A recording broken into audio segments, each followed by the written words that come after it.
red alder, it's called Wave, and I have some very nice bar or bolt maple here, and I have the idea that I would like to do a similar sculpture using bar maple. Okay, the first thing I have to do is to cut my boards out of the bar maple, and I cut them to just over half an inch thick and draw the outline.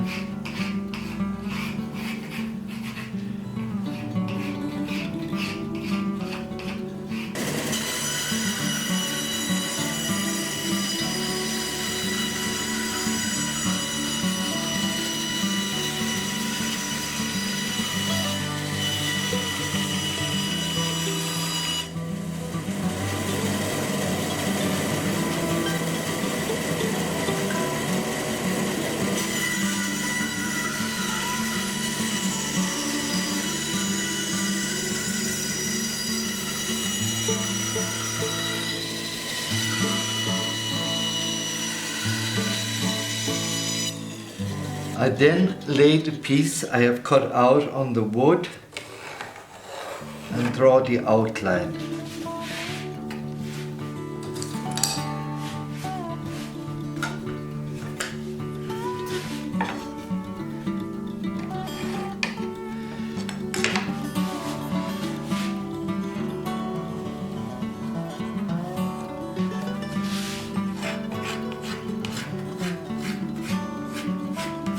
Now I have the two pieces cut out, and I will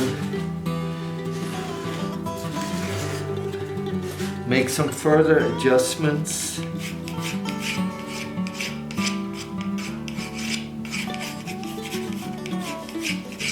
until I am satisfied with the finished product. I do not use any templates because I like to do each piece as a fresh piece and see how the flow of the wood and the pieces that I have, how they go and how they can work together. I am satisfied with the shape of the wood, and I will cut out the other pieces which are part of this element. I lay the piece that I've cut out on the wood, draw the outline again, and then I tilt it slightly, draw the new outline, and I can cut this on the bandsaw. Now I have the four pieces cut. And you can see how they narrow down. This is a nice piece of bar maple. I try and keep the best pieces for the end pieces, the 1 inch thick pieces, because they're the ones you see the most of. So I then do the outline.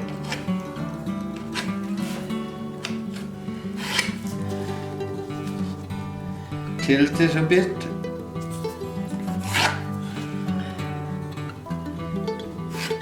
Now I have to draw the outline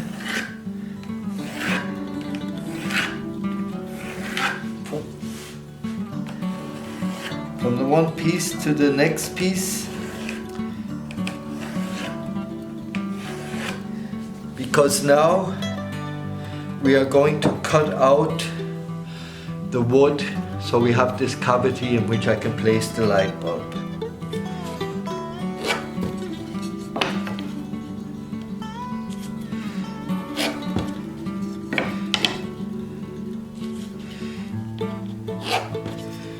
The rest of the work will be done on the scroll saw. I can then draw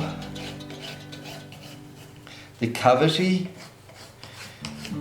That's why I outlined everything, so that I don't get too near the next piece. There has to be some coverage so that the light won't, otherwise you could see the light bulb and the whole effect, because the light bulb needs to be concealed and just that you see the light that comes out in the gaps in the wood. The hole in the wood fits. I can just slip this on again and I'm off to go.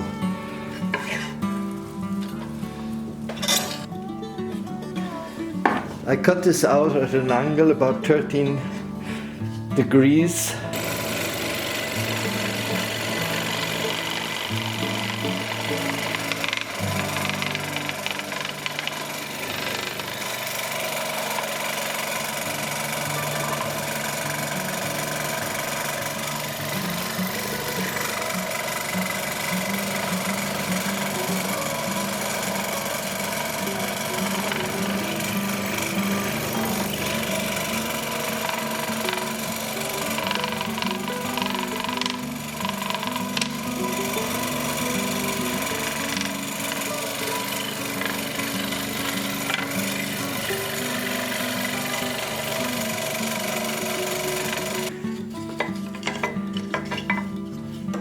So now this is at a nice angle, and there's a bit left over which has to be cut straight, so we deal with that at the end when all the pieces have been cut out at an angle.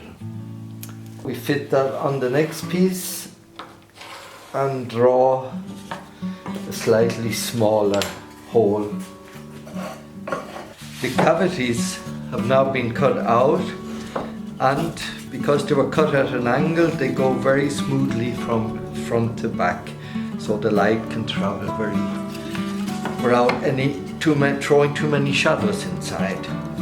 The cavity is then capped with the final piece, the 1 inch thick piece. It has to be sanded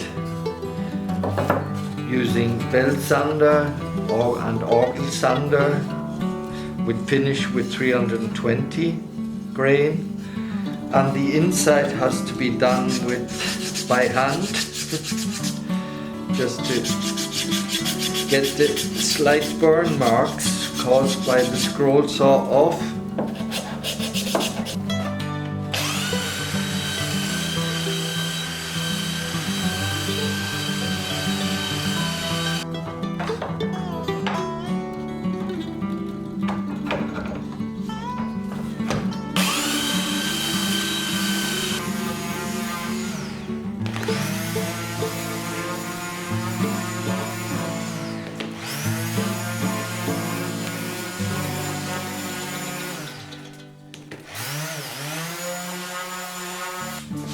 Pieces have all now been cut, sanded on both sides and in the middle. So we are ready to glue them together. So the gluing and what follows after that I'll show in the next video.